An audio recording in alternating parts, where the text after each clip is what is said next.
Breakfast বনাওঁ বুলি পাকঘৰত গ'লোঁ। কি বনাওঁ বুলি ভাবি দুটা কণী লৈ আহিলোঁ।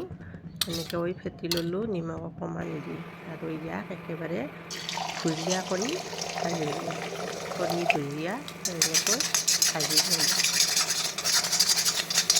এইখিনি কৰি থাকোঁতে মই এইফালে এটা সৰু আলু আৰু কেপচিকাম অলপ কাটি ল'লোঁ। আলুটো একেবাৰে সৰু সৰুকৈ কাটিছোঁ।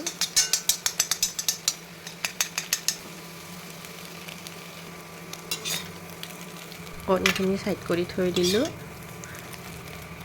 সেইখন কেৰাহীতে আকৌ মই ৰিফাইন তেল লৈছোঁ। অকণমান জিৰা দিছোঁ, গোটা জিৰা, পিঁয়াজ এটা কাটি দিছোঁ আৰু জলকীয়া দিছোঁ, হালধি অলপ দিলোঁ। এইখিনি অলপমান ভাজি এতিয়া তাত আলু আৰু কেপচিকামখিনি দি দিম। এইখিনি এতিয়া অকণমান সময় ভাজি দিম। নিমখ দিলোঁ, সেইখিনি ভাজা যাবৰ কাৰণে দি দিলোঁ। অলপ ঢাকনিও দিলোঁ অলপ সময়ৰ কাৰণে। আলুটো সিজিলে এইখিনি ভাজি হৈ গৈছে। অলপ মটৰো দিছিলোঁ কেইটামান মই। ৰাতিপুৱা এনেকৈ খাই ভাল লাগে, ভাত খাবৰ মন নাযায়। আৰু ইয়াতে এতিয়া ৰাতিয়ে ৰৈ যোৱা ভাত আছিলে, সেই ভাতখিনি মই ইয়াতে দি দিলোঁ। আৰু এইখিনি একেবাৰে ধুনীয়াকৈ ভাজিম। আৰু ইয়াতে মই এটা মেগী মছলাৰ পেকেট দি দিছোঁ। মেগী মছলাৰ পেকেটে খুব সোৱাদ কৰে ফ্ৰাইড ৰাইচক। গোটেইখিনি মিক্স কৰি ধুনীয়াকৈ ভাজি ল'ম। 2-3 মিনিটমান ইয়াক ভালকৈ ভাজিম।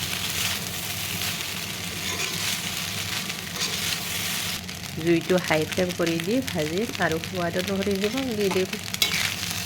এইখিনি লৰাই ইয়াতে এতিয়া মই ভাজি থোৱা ভুজিয়া কণীটো মিক্স কৰি দিম।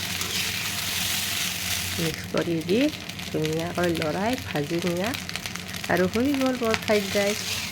এতিয়া মই আনিলোঁ, ডাইনিঙত আনিলোঁ আৰু সকলোকে প্লেটত ভগাই ভগাই দিলোঁ। খাবলৈ বহুত সোৱাদ হৈছিলে। ৰাতিপুৱা এনেকৈ খাই ভাল লাগে। ৰাতিপুৱা দালি ভাত খাবৰ মন নাযায়। এয়া আজিলৈ এৰিলোঁ।